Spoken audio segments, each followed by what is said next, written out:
Corona का कहर जारी है। बहुत ज़्यादा कोरोना बढ़ गया है और उसी के मद्देनज़र पिछले हफ्ते हम लोगों ने 6 दिन का लॉकडाउन लगाया था, जो कि कल सुबह 5 बजे ख़त्म हो रहा है। जिस तरह से तेज़ी से केसेस बढ़ रहे हैं दिल्ली के अंदर, उसको देखते हुए ये लॉकडाउन लगाना बहुत ज़रूरी हो गया था। ये एक तरह से आखिरी हथियार है कोरोना के से डील करने के लिए, लेकिन जिस तरह से केसेस बढ़ रहे थे, ये आखिरी हथियार इस्तेमाल करना ज़रूरी हो गया था। लेकिन अभी भी कोरोना का कहर जारी है और कोरोना कम नहीं हो रहा। तो इसीलिए उसके मद्देनज़र कई लोगों के भी, जनता की भी, जब हम लोगों ने बात करने की कोशिश की, सबका मत यही है कि लॉकडाउन को भी और बढ़ाना चाहिए।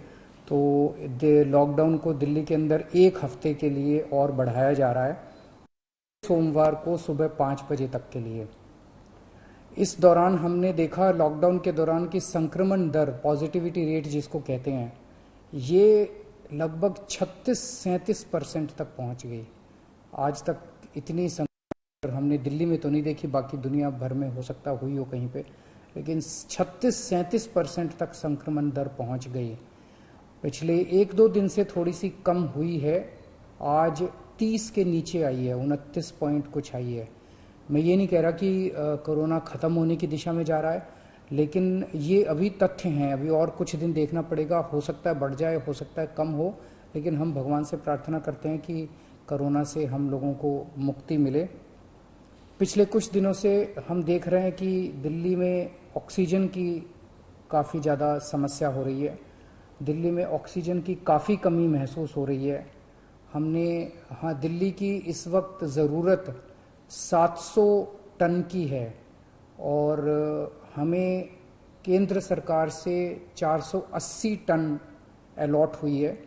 कल 10 टन और अलॉट किया केंद्र सरकार ने, 490 टन अब दिल्ली अलॉट हुई है। लेकिन ये पूरी अलॉटमेंट भी अभी दिल्ली में नहीं आ रही है, इसका भी काफ़ी कम, एक तरह से कल 330-335 तक ही दिल्ली पहुंची है।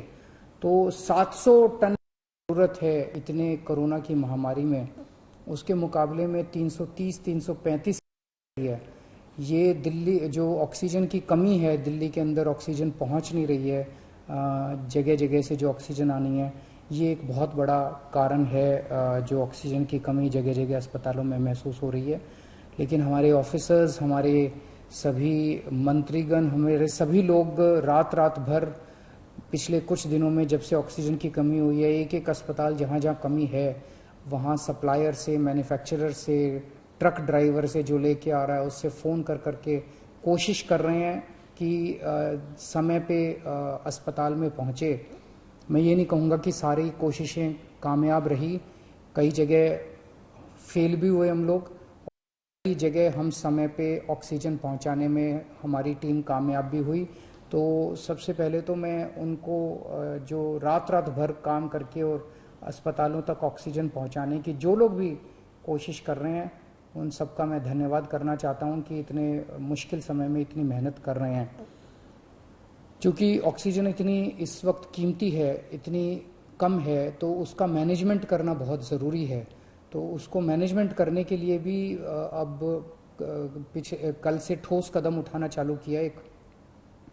हमने एक वो पोर्टल टाइप बनाया है और ऑर्डर जारी कर दिए गए हैं, जिसमें हर 2-2 घंटे में मैन्युफैक्चरर से लेके और अस्पताल तक, एंड यूज़र तक, हर एक को 2-2 घंटे के अंदर अपनी ऑक्सीजन की पोजीशन बतानी पड़ेगी।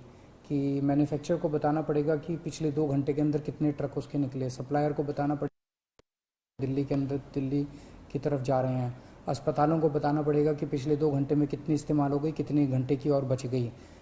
सारी चीज़ों ताकि दिल्ली सरकार को पता रहे कि कहाँ कमी आने वाली है। तो इसके अलावा केंद्र सरकार से काफ़ी सहयोग मिल रहा है। कल भी पूरा दिन केंद्र सरकार के अलग अलग मंत्रालयों के साथ हमारे ऑफिसर्स की टीम बैठी रही और दोनों टीमें, केंद्र सरकार और दिल्ली सरकार, अच्छे से मिलके काम कर रही हैं और कोशिश की जा रही है कि जो भी सप्लाईज आने में दिक्कत हो रही है, उन दिक्कतों को दूर किया जा सके। और मैं समझता हूं कि आने वाले कुछ दिनों के अंदर ये बहुत ज़्यादा अफरा तफरी का जो आलम है ये ठीक हो जाना चाहिए। कल हम पूरी कोशिश कर रहे हैं कि जहां से भी, और केंद्र सरकार से तो मदद मिल रही है, और भी जहां से भी हम लोगों को ऑक्सीजन मिल सके, ऑक्सीजन के टैंकर मिल सके, पूरे देश से, दुनिया भर से हम पूरी कोशिश कर रहे हैं। कल देश के सभी मुख्यमंत्रियों को मैंने चिट्ठी लिखी है कि अगर आपके यहाँ, आपके राज्य में, गवर्नमेंट में या किसी कंपनी में कोई ऑक्सीजन की पॉसिबिलिटी हो तो हमें ऑक्सीजन मुहैया कराइए, ऑक्सीजन टैंकर मुहैया कराइए।